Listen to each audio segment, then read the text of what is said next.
The early morning sky over central Israel was shattered by the roar of incoming missiles. This was the scene as Iran unleashed a significant barrage, a direct military response after what it described as 9 consecutive days of Israeli aggression. In the city of Holon, just south of Tel Aviv, the aftermath was starkly visible. A fire raged, casting an orange glow against the pre-dawn darkness, a tangible sign of a shadow war that had violently erupted into the open. For residents, the sound of sirens and explosions became a terrifying reality, marking a dangerous new chapter in the long and bitter rivalry between the two nations. Iran claimed this assault was just the beginning, a retaliatory measure for Israel's sustained attacks on its soil. The Iranian missile launch did not occur in a vacuum. It was a reaction to a series of bold Israeli strikes deep inside Iran. Over the preceding days, Israeli forces had targeted more than 20 military sites across the country, aiming to cripple Iran's military infrastructure.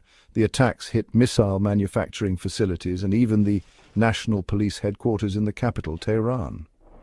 The clear objective was to degrade Iran's ability to project power and retaliate. This campaign demonstrated Israel's advanced intelligence capabilities and its willingness to take significant risks to neutralize what it perceives as an existential threat from the Iranian regime and its military ambitions. A primary focus of the Israeli offensive has been the city of Isfahan. This location is not just another military target, it is home to a major nuclear research center, a cornerstone of Iran's controversial nuclear program. By striking near Isfahan, Israel sent an unambiguous message: no site is off limits. Israeli officials, like former Defense Minister Yoav Gallant, have asserted that these strikes have successfully set back Iran's nuclear program by, quote, a few years. The attacks represent a high-stakes gamble, intended to dismantle Iran's nuclear progress brick by brick, even if it means pushing the entire region to the brink of a full-scale war. In response to these provocations, Iran has deployed its most advanced weaponry. It reportedly planned to fire up to 1,000 missiles, though Israeli defenses have managed to intercept a majority of the approximately 350 launched so far. To overwhelm these defenses, Iran has used a combination of drones and its new hypersonic missiles, including the Fatah models. These weapons, which can travel at over 5 times the speed of sound, are notoriously difficult to track and intercept. This use of sophisticated modern armaments shows that Iran is not just retaliating, but is also testing and showcasing its military evolution, turning the conflict into a live-fire demonstration of its capabilities. As missiles fly, a parallel war of words is being fought on the diplomatic stage. Officials from both nations have issued stern statements, each justifying their actions while warning the other of severe consequences. From Tehran, Foreign Minister Abbas Araghchi has maintained Iran's long-held public stance. Its nuclear program is for peaceful energy purposes only. He has stated that Iran is open to diplomacy to de-escalate the crisis, but has made it clear that no talks can begin until Israel's attacks on its territory cease completely. This position frames Iran as a nation defending its sovereignty against unprovoked aggression, even as its military actions intensify. On the other side, Israeli leaders are preparing their public for a potentially protracted conflict. Military Chief Eyal Zamir has explicitly stated that Israel must be ready for a prolonged campaign against Iran. This language signals that the recent strikes are not a one-off operation, but part of a larger long-term strategy to permanently dismantle the Iranian threat. Israeli officials argue that their actions are defensive and preemptive, designed to prevent a nuclear-armed Iran from threatening the existence of their state. They portray their military campaign as a necessary evil, a difficult but essential step to ensure regional security and their own national survival. The core of this conflict remains Iran's nuclear program.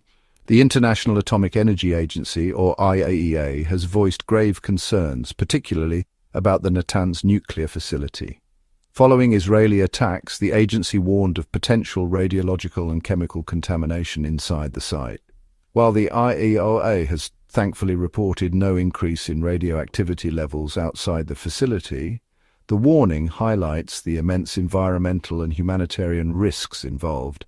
An attack that breaches containment at a nuclear site could have catastrophic consequences that extend far beyond the immediate blast zone, affecting civilians across the region for generations to come. Iran has also issued a direct and ominous warning to the United States. Tehran has made it clear that if American forces join the conflict in support of Israel, U.S. military bases throughout the Middle East will become legitimate targets. This threat dramatically raises the stakes, as it could draw the world's foremost military power into a direct confrontation. Iran understands that the involvement of the U.S. would change the calculus of the war entirely, and it is using the threat of attacks on American troops as a powerful deterrent to keep Washington on the sidelines of this escalating and dangerous conflict. The United States finds itself in a precarious and pivotal position, balancing its steadfast alliance with Israel against the risk of being dragged into a wider regional war. This tension is evident even within the U.S. administration. President Donald Trump publicly disagreed with his own Director of National Intelligence, Tulsi Gabbard, over her assessment that there was no definitive evidence of Iran actively building a nuclear weapon. This public dispute highlights the deep divisions and high-stakes intelligence debates shaping American policy. Meanwhile, U.S. intelligence agencies assess that Iran is still up to 3 years away from being able to produce and deliver a nuclear weapon, a timeline that contrasts with more urgent Israeli claims. In response to the escalating hostilities, the U.S. military has been placed on high alert. Over 40,000 American troops stationed across the Middle East are now at a heightened state of readiness. The USS Carl Vinson Aircraft Carrier Strike Group is positioned in the Arabian Sea, a powerful symbol of American military might ready to be deployed. Furthermore, refueling aircraft have been sent to Europe to support potential air operations, indicating that contingency planning for a major military engagement is well underway. These moves are meant to deter Iran while reassuring Israel of American support, a delicate balancing act that could easily be upended. Other global powers are watching the crisis with growing alarm and are taking action to protect their citizens. Russia, a key player in the region, has been in contact with Israel.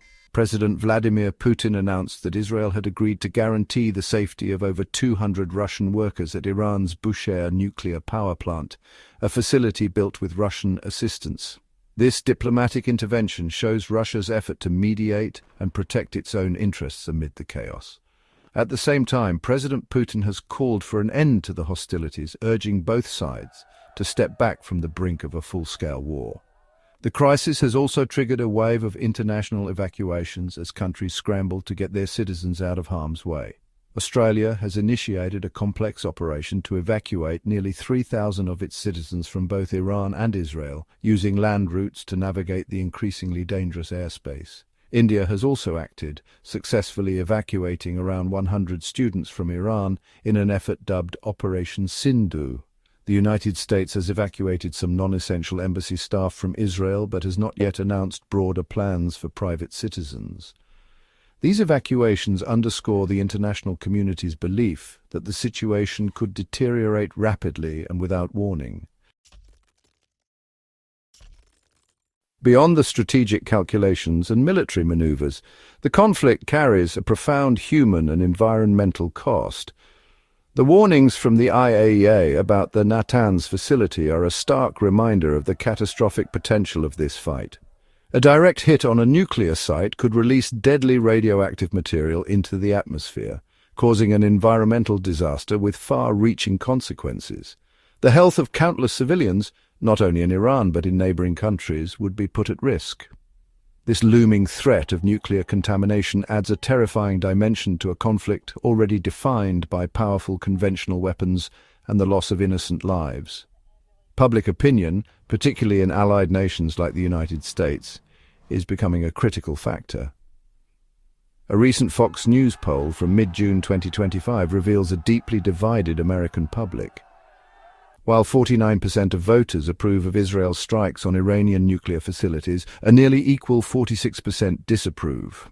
This split suggests there is no clear public consensus for intervention or unconditional support. Furthermore, while a slim majority of 53% still supports financial aid to Israel, this number is down from 60% in late 2023. This shifting sentiment could influence political decisions in Washington, potentially limiting the scope of future American support if the conflict continues to escalate.